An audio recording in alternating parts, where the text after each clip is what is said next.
The HOA told me clearing dead brush was ugly. Then they spent nearly 400 grand wrapping the clubhouse in trees firefighters hate. By the time the September wind came over the ridge, ugly started looking a whole lot like survival. I live in a place called Sparrow Hill Reserve, up in the dry foothills east of Sacramento. The kind of neighborhood real estate agents describe with words like peaceful, natural, and tucked away, which is just a pretty way of saying you are surrounded by fuel on three sides, and one bad spark can turn your whole life into an evacuation alert. My name is Owen Calder. I was 52 when this started, married to Claire, 2 kids, one old yellow lab who believed every visitor came to see him personally, and I'd spent most of my adult life running grading crews across Northern California. I knew dirt, I knew slope, I knew drainage, and more than anything, I knew what fire does when it hits dry grass on a hill with wind behind it. It does not stroll. It does not think about your landscaping committee. It runs like it has a reservation somewhere. Our lot sat at the high end of Mule Deer Lane, 3.5 acres sloping down toward 4 other homes. And that mattered because if my side of the hill lit up, those families below us were next in line. First week after we moved in, I walked that south slope with my boots crunching through grass so dry it sounded like stepping on cornflakes, and I remember stopping near a stand of dead manzanita and thinking, okay, this is not a yard problem, this is a fuse. I drew up a plan for a 35-foot firebreak along the south and west edges, bare mineral soil. Enough clearance for a fire engine, native low-fuel plants along the visible line so it would not look like a scar from space. I was not trying to bulldoze a golf course through the woods. I was trying to keep my house and my neighbors' houses from becoming a headline. So in early spring, I filed the application with the Juniper Ridge Association, our HOA, and I actually thought it would be easy. That was adorable of me, really. I had the state defensible space guidelines. I had photos, I had a contractor estimate. I even attached a little map with arrows showing the prevailing wind direction, because I still believed people made decisions after reading things. 3 days later, I got an email from Marlene Cross. Marlene was the board president, 63, retired from corporate risk management, which is funny in the way a raccoon in your attic is funny after it stops being your problem. She drove a pearl white Mercedes SUV that had never touched gravel by choice, wore linen scarves even in 90-degree heat, and spoke in that calm, polished voice people use when they are about to do something unreasonable but wanted to sound expensive. Her email said my proposed clearing would create a visually disruptive corridor inconsistent with the rustic continuity of Sparrow Hill Reserve. I read that sentence twice, then a third time, because I thought maybe if I stared at it long enough it would become less stupid. Rustic continuity. That was what she called the brush pile between my house and a downslope neighborhood. I called the HOA office that afternoon and tried to keep my voice friendly. I said, "Marlene, I do not think you understand the fire behavior on that slope." She said, "Mr. Calder, the board understands your concern, but we also have a duty to preserve community standards." I said, "With respect, community standards will not matter much if the community burns down." There was a pause, not a long one, just long enough for her to decide whether I was being difficult. Then she said, "We cannot allow every homeowner to panic cut their property because of personal anxiety." That one got me. Personal anxiety. I was standing in my kitchen, looking out at a hillside that smelled like hot pine resin and dead grass, and this woman who lived near the front gate on a flat lot with sprinklers was diagnosing me like I had seen one too many disaster documentaries. The board voted the following week. 4 no, 1 yes. The yes vote came from a retired bridge engineer named Nolan Pierce, a quiet guy with white hair, thick glasses, and the tired expression of a man who had been losing arguments to fools for years. After the meeting, he caught me by the folding chairs and said, low enough that nobody else could hear, "You are right about that slope." I said, "Then why did they vote no?" He looked over at Marlene, who was laughing with the treasurer like they had just saved civilization from a gravel path, and said, "Because around here, being right is not the same thing as having votes." I went home angry, but not loud angry, more like that deep, cold anger that settles under your ribs and starts organizing itself. Claire was at the counter packing school lunches when I walked in, and she took one look at my face and said, "They said no." I nodded. She sighed, put down the peanut butter knife, and said, "Do we need a lawyer?" I said, "Not yet." Back then I still thought this could be fixed with patience. Documents, maybe one reasonable conversation with the right person. Again, adorable. That summer, While my application sat dead in the HOA files, Marlene launched her masterpiece, a $386,000 renovation of the community clubhouse. New cedar siding, new deck, new outdoor kitchen, new furniture, new stone planters at the entrance, and because apparently irony needed landscaping, 8 tall Italian cypress trees planted along the walkway like green exclamation points. Now, if you have never lived in fire country, Italian cypress looks elegant, very Tuscan, very wine country wedding brochure. If you have lived in fire country, you know those things burn like birthday candles made by the devil. Tall, narrow, oily, packed with dry needles inside. Fire crews hate them for a reason. I sent a polite comment to the board saying those trees were a high fuel load within 10 feet of a community structure. And maybe, just maybe, the neighborhood that denied a firebreak should not be decorating its clubhouse with vertical torches. Marlene replied with one sentence. The approved landscape plan meets all current aesthetic and municipal requirements. That was it, not safety requirements, not wildfire guidance. Aesthetic and municipal. I printed the email and put it in a folder, mostly because I did not trust myself not to reply with something that would later look bad in court. By fall, I came to the next board meeting with a binder thick enough to stun a mule. Fire maps, wind data, insurance risk notices, photographs from nearby burns, CAL FIRE defensible space recommendations, the whole parade. I got maybe 10 minutes in before Marlene raised one hand and smiled like a kindergarten teacher stopping a child from eating paste. Owen, she said, this is very thorough, but the board cannot let one homeowner reshape the visual character of an entire hillside. I said, Marlene, this hillside is not visual character. It is fuel. She leaned back, folded her hands and said, that is your interpretation. Nolan stared at the table. A woman in the back row whispered, good Lord. And I remember feeling something shift in me right there. Not explode, not yet, just shift. I stopped trying to persuade Marlene. I started watching her. I started saving everything. Every email, every denial, every little sentence where she chose the look of a neighborhood over the safety of the people living in it. Because people like Marlene think power is saying no and moving on. But the funny thing about paperwork is that it moves on too. It waits, it stacks up, it remembers. And by the time the other person realizes you have been building a record instead of begging for permission, the trap has already started closing. The first real crack in Marlene Cross did not come from me. It came from Nolan Pierce, the quiet engineer who had voted yes while everyone else treated my firebreak like I had proposed carving my initials into the hillside. One evening, maybe 2 weeks after that board meeting, I got an email from Nolan with no subject line, just an attachment called Association Notes. It sounded boring enough to put a man to sleep standing up, but when I opened it, I sat at my kitchen table for nearly 3 hours and forgot the coffee beside me until it went cold. Nolan had been keeping records for years, not dramatic records, not conspiracy wall with red string records, just meeting minutes, invoice summaries, vendor approvals, fine notices, emails, all the little crumbs that people in small power structures drop because they think nobody will ever bother sweeping them into a pile. And there, buried between pool furniture approvals and arguments about mailbox paint, was a pattern. Homeowners who tried to trim, clear, replace wood fencing with metal, remove dead shrubs, or widen access for emergency vehicles got denied, fined, delayed, or lectured, while the clubhouse project moved like it had a police escort. No competitive bids noted. No real discussion of fire risk. No independent review. Just Marlene smiling from the center of the table, while the rest of the board nodded like dashboard bubbleheads. Claire read a few pages over my shoulder and said, Owen, this is not just about your slope anymore. I said, I know. Then she said something that stuck with me. Because Claire has a way of making a sentence land like a hammer wrapped in a towel. She said, be careful. Because people like Marlene do not get embarrassed. They get even. I did not want a war.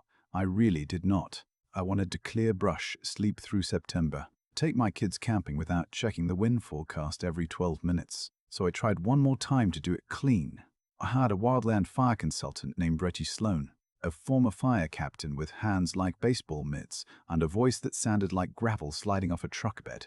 Reggie walked my property on a hot morning in June, stopped halfway down the slope, looked at the dry brush, the angle, the houses below, and said, well, this is about as subtle as a loaded shotgun.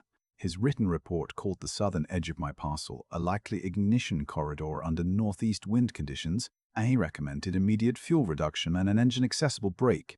I sent that report to the board with a revised plan, narrower, cleaner, even more visually softened than before, because by then I was negotiating with people who thought dirt was offensive. Marlene denied it in 48 hours, not after a site visit, not after talking to Reggie, not after asking the county. She just wrote that the proposal remained inconsistent with the natural woodland presentation valued by the community. I remember standing in the driveway when I read that on my phone, with my dog sniffing around my boots and the whole hillside making that dry whispering sound in the wind. And I laughed once, not because it was funny, but because if I did not laugh, I was going to throw the phone into a manzanita bush. That was the day the folder stopped being a folder and became evidence. I called a lawyer named Evelyn Hart, 71 years old, all silver hair. No nonsense. The kind of woman who could make a receptionist sit up straighter just by saying, "Good morning." Her office was above a dentist in Auburn and smelled like old books and burnt coffee. And after reading my file for 20 minutes, she looked at me over her glasses and said, "Mr. Calder, your HOA has mistaken inconvenience for authority." I liked her immediately. She sent the board a short letter explaining that California law limited an HOA's ability to block defensible spacework that complied with state fire safety requirements. And then she added a sentence that changed the temperature in the room before I even entered it. She wrote that continued interference, after professional notice of known fire risk, could expose individual directors to personal liability, not the association, not some faceless insurance policy. Individual directors. Marlene's daily fine notice disappeared 2 weeks later. The demand that I replant cleared brush around my house disappeared too. Funny how fast community standards become flexible when somebody mentions personal liability. But the big firebreak was still denied, and Marlene had not forgiven me for making her back up.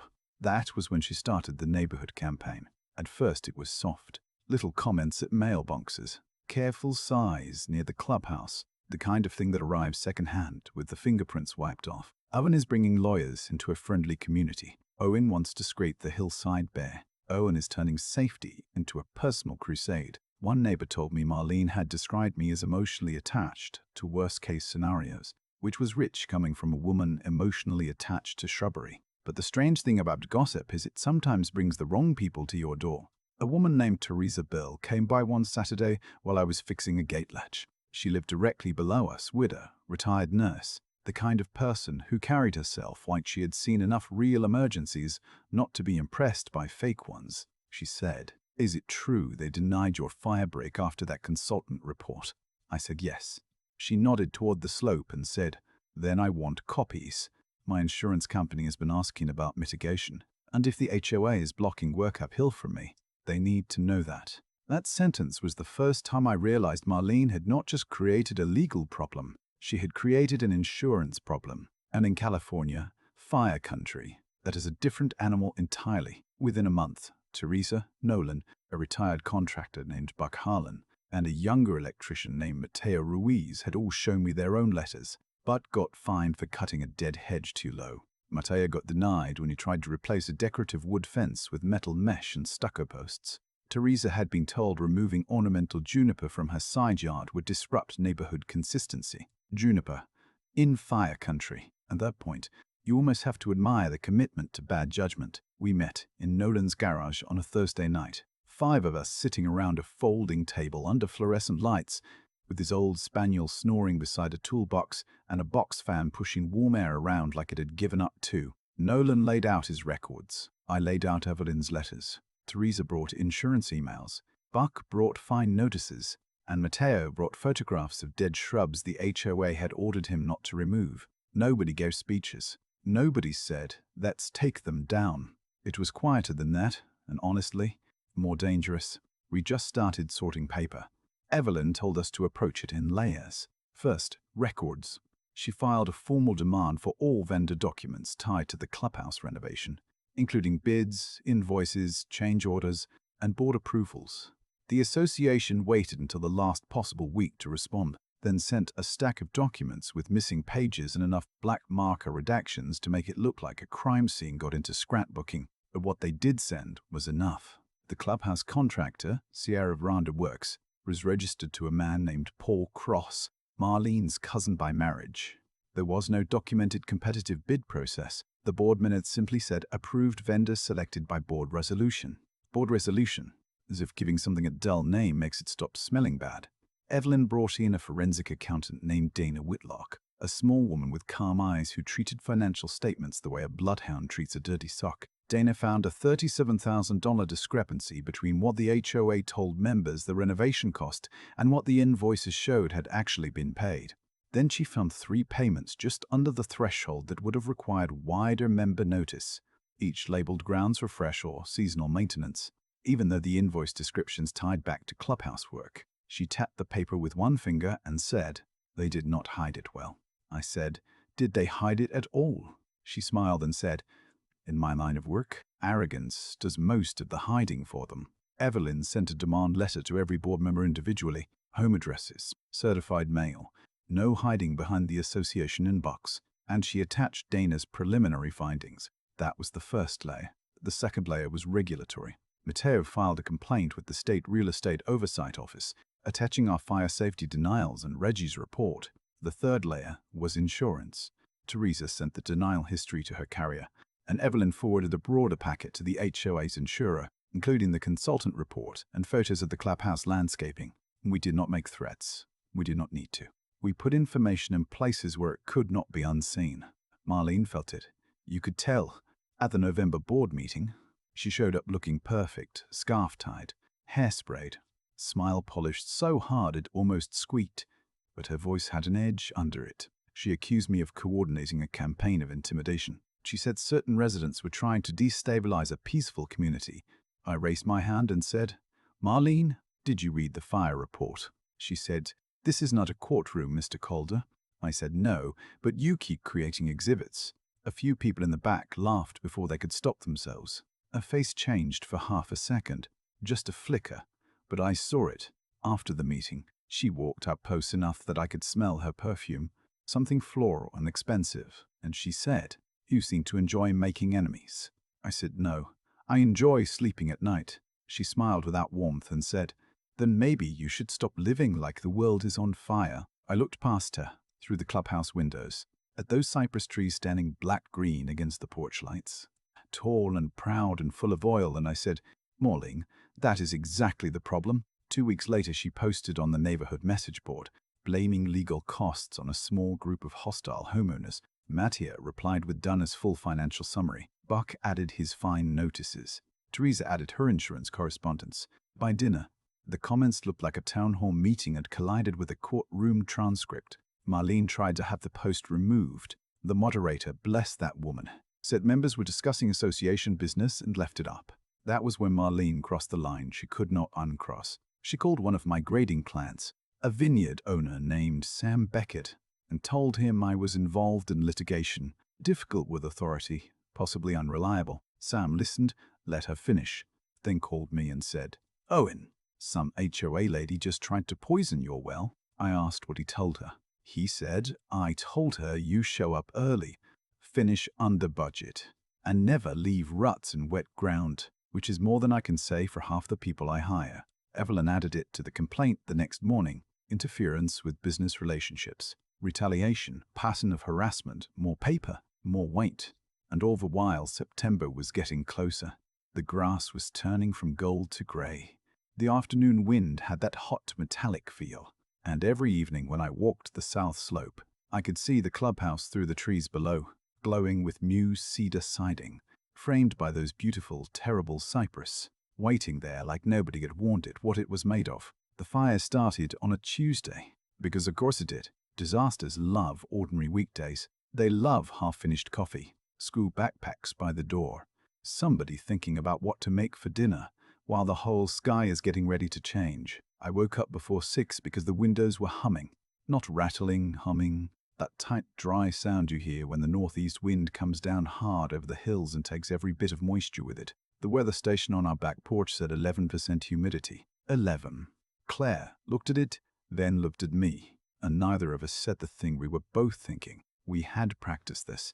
Go bags by the laundry room door. Family photos and documents in one plastic bin. Dog leash hanging on the same hook every time. Kids told enough to be ready, but not enough to be terrified. I walked the slope at sunrise, and the grass did not bend so much as shiver. Down below, the clubhouse sat there glowing in the morning light. Cedar siding, honey-colored, cypress trees straight and elegant along the walkway. The kind of pretty that makes people feel safe because it looks expensive. At 8:30, I emailed the entire board again, not just the association account, every director individually, and I attached Reggie's fire report. Dana's notes on the clubhouse landscaping invoices, photos of the cypress, and a short message that said elevated wind conditions today, single exit road, high fuel load at community structure, prior mitigation requests denied. I was done writing poetry for people who would not read warnings. Marlene answered at 9:17. The board is aware of weather conditions and considers current safety measures adequate. Please direct further legal communication through counsel. I printed it. I swear to you, I printed it before I finished my coffee. At 10:46, a transformer blew somewhere east of the reserve, down in a dry creek bed behind the old quarry road. By noon, there was smoke over the ridge. Not a lot at first, just a brown thumbprint on the sky. But fire people know the difference between smoke that drifts and smoke that builds. This was building. At 1:20, the evacuation warning hit our phones. At 1:38, it became an order. Claire already had the kids in the truck. Our daughter crying because she forgot her sketchbook. Our son trying hard not to cry because he was 12 and thought fear was something you could muscle through. I hugged them fast because long hugs make leaving harder. And Claire grabbed my wrist before getting in. She said, "Owen, do not be a hero." I said, "I'm just going to help traffic move." She said, "But it's what men say right before doing something stupid." I said, "Probably." Then she drove out with the dog barking like this was all very exciting, not at all the worst day of our lives. I stayed until the sheriff would make me leave. That was the deal. Sparrow Hill had one road out, with a bad bend near the clubhouse, and those new stone planters Marlene loved so much made the lane narrower right where people needed room to swing wide. 2 months earlier, after worrying about that pinch point, I had asked a neighbor, Amos Reed, if we could use his gravel equipment lot as overflow in an emergency. Amos had said, "Owen, if my lot helps people get out, tear the fence down if you have to. I'd clear the gate with my own machine the next weekend." Nobody on the board noticed. Nobody fined me for that one, which was almost disappointing. So when cars started stacking near the clubhouse bend, I put on an orange work vest from my truck, stood in the ash with a flashlight and a bandana over my face, and waved people through Amos's lot. Teresa came through with both hands tight on the wheel, eyes huge, and yelled, "You better leave too." Butt rolled by in his old pickup with 2 cats and laundry baskets and shouted. I knew those planters was stupid. Even then, coughing in smoke with fire coming over the ridge, I laughed. At 2:31, the flame front showed itself. Not like in movies, not a neat wall. More like the hillside was being erased by something alive and impatient. It hit the upper brush first. On the strip I had legally cleared near my house, the fire slowed, crawled, looked around for something to eat and did not find much. On the slope, the HOA had blocked for years. It found everything. Dead brush, ladder fuel, dry grass, all lined up like Marlene had personally arranged a buffet. I'd already pulled back toward the entrance when the first engine crew came in. But later, in the incident photos, you could see the moment the fire reached the clubhouse landscaping. The cypress went first. Those beautiful vertical trees turned into 8 columns of flame, straight up. Bright enough to see from the county road. The cedar siding caught next. 3 minutes, maybe less. The deck followed. Then the outdoor kitchen, the curtains, the furniture, all of it. $386,000 of rustic continuity burned down to concrete and curled metal, while the fire crews worked to keep the homes from going with it. And here is the part I still thank God for.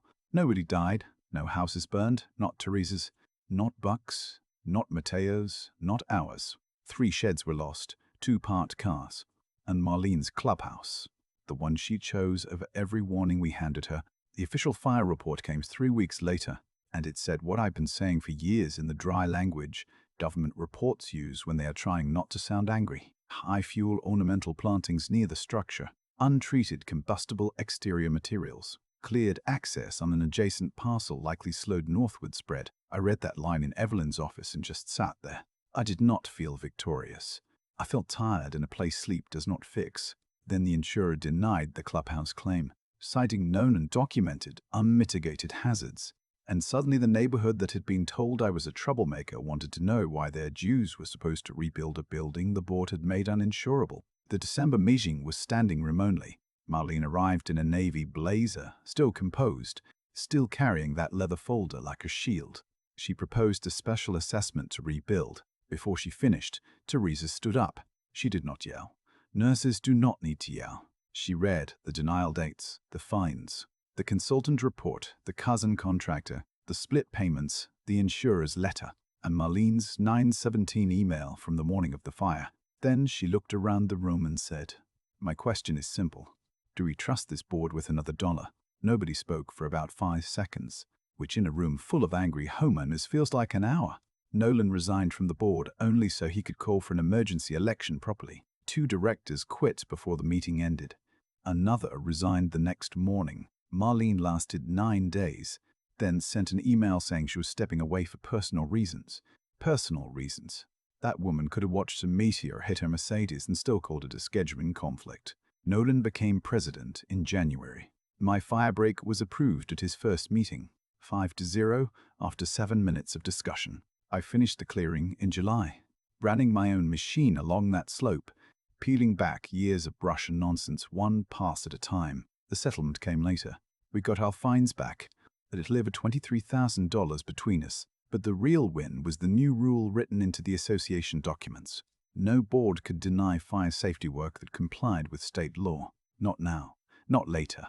Not because it looked ugly from someone's brunch window. We donated the fine money to a local fire-safe program that clears defensible space for elderly and disabled homeowners, people who do not have lawyers, engineers, accountants, or the stubborn gene Claire says I got in dangerous quantities. The clubhouse pad is still there, swept clean, quiet, a square of concrete where pride used to stand. Sometimes I walk past it in the evening, when the air smells like oak leaves and dust, and I think about how avoidable it all was. I did not want Marlene ruined. I did not want a building burned. I wanted to clear brush before the fire came. That was all. So you tell me, if your HOA blocked something that could save homes, would you follow the rules until the rules nearly got people killed, or would you clear the land and fight later? And be honest, because every neighborhood has a Marlene somewhere, someone with a clipboard, a title, and no real understanding of what the rest of us stand to lose. Drop your take in the comments. Tell me who was right, who went too far, and whether Owen should have waited as long as he did. If the story hit a nerve, share it with somebody fighting their own small-town tyrant, and subscribe, because the next story might be happening one block closer than you think.